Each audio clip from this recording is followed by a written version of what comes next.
Il y a violence, moi je ne serais pas surpris parce que nous sommes en train de foncer, il y a des mécontentements. Je me demande même si l'installation va être facile de ces députés parce qu'il y a des gens qui n'ont pas voté par exemple pour ces deux blocs. Mais pour ces personnes, mais c'est oui, mais il y a des prémices. Lorsque on n'a pas encore installé et qu'on dise qu'il y a des violences qu'on enregistre un peu partout, une petite information est sortie pour on dise on veut arrêter un ancien président. Vous avez vu tout ce qui s'est passé. Mais est-ce que c'est de ça qu'on a besoin dans notre pays? Les gens, on n'a pas besoin de ça. Et donc, je pense que le chef de l'État doit savoir raison garder et que on peut toujours s'entendre. Nous sommes au Bénin, on peut toujours s'entendre. Que les gens cessent de dire il faut respecter les tests de la République.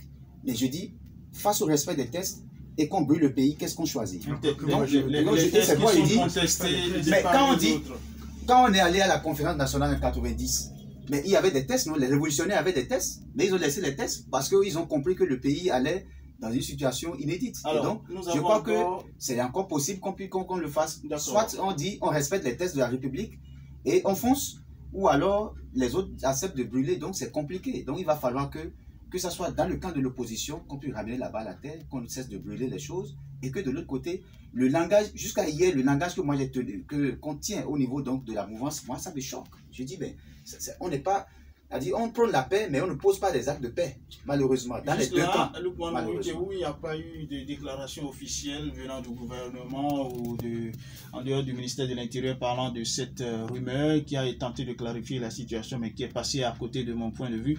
À quoi peut-on s'attendre? On n'a pas encore eu, on n'a pas entendu un message du chef de l'État, message écrit, message radio, rien encore. Est-ce que la journée de ce jeudi, il pourrait y avoir de surprises? Ou bien on peut déjà se dire, comme Giro Togwe l'a dit, qu'au niveau de Cotonou, la vie a repris normalement et que bon, le calme est revenu ou bien ce calme est précaire. Attention, c'est un calme précaire, Moudachura Kapo. Ce calme, il faut craindre. C'était prévisible. Prenons l'exemple de Parakou, où le 28 avril du mois dernier, personne n'a vu venir ces jeunes révoltés. Dans la matinée, personne ne pouvait présager de ce qui allait se passer. Et même les autorités locales qui devaient aller accomplir leurs droits civiques, elles ont été surprises. N'ont pas eu cette possibilité de le faire. Ça veut dire qu'en réalité, tout peut changer à tout moment. On ne peut véritablement pas présager, par exemple, de ce qui va se passer à 13 h. Donc, c'est compliqué, mais je pense, pour prendre de la hauteur, il va falloir que les autorités, les dirigeants essaient de prendre la mesure de la situation, de prendre de la hauteur pour une fois qu'on essaie de comprendre que le choix, l'option de vouloir forcer les choses, ça n'arrange pas le pays. Et je voudrais emprunter le contre-pied d'une version biblique qui dit l'humilité précède la gloire. Mais je prends le contre-pied en disant le fait d'être hautain, l'orgueil précède la chute. Pour dire que quand on s'en tient, quand on s'entête, quand on pense qu'on est plus fort, ça peut basculer. Et personnellement, j'ai peur de la suite et je voudrais ainsi lancer un appel pour revenir sur les recommandations de l'Union africaine. Je rappelle, la seule organisation internationale qui ait accepté superviser cette élection. L'Union européenne a rejeté, l'ONU a rejeté, la CEDEAO a rejeté. Donc, finalement, parce que le processus, selon ces organisations et selon plusieurs acteurs, était biaisé.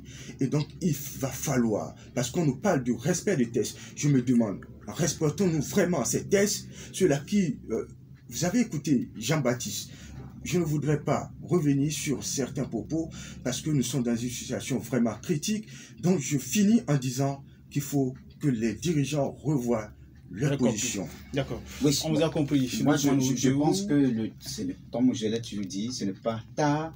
Le président Patrice Talon peut continuer à échanger. Il peut appeler Boni Yaye et appeler le président Soglo, comme il a commencé par le faire, et discuter encore avec ses anciens présidents afin que la balle soit ramenée à terre et qu'ils s'entendent autour du minimum pour qu'il y ait la paix.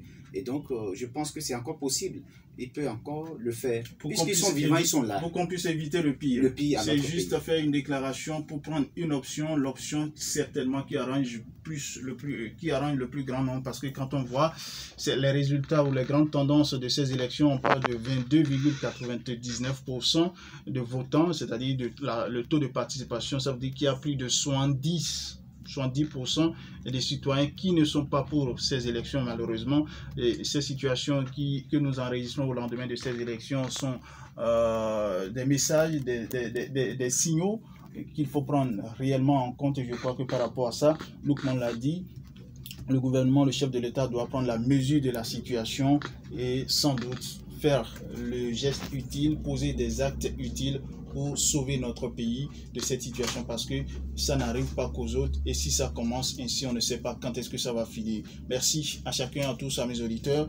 Merci à vous de nous rester fidèles. L'info se poursuit sur nos antennes. On prend acte de tout ce qui se fait, mais nous vous demandons surtout d'être très prudent, de faire beaucoup attention, de savoir dans vos sorties, dans vos mouvements, de savoir où est-ce que vous allez, surtout de surveiller vos enfants en ces périodes très sensibles, parce que on ne sait pas quand est-ce que le pire pourrait venir, parce que le pire est à craindre au niveau de notre pays. Vivement que à tous les niveaux, au niveau de la classe politique et surtout du gouvernement, on puisse prendre des dispositions pour nous éviter le pire dans notre pays. Ce sera tout pour cette deuxième partie, et notamment je vous laisse en compagnie de Djibrila Boukari Maman, c'est pour la revue des titres en langue d'Indi, et puis à 9h l'intermédiaire, Lookman Orucheo et ses invités. Bonne journée de travail à chacun et à tous.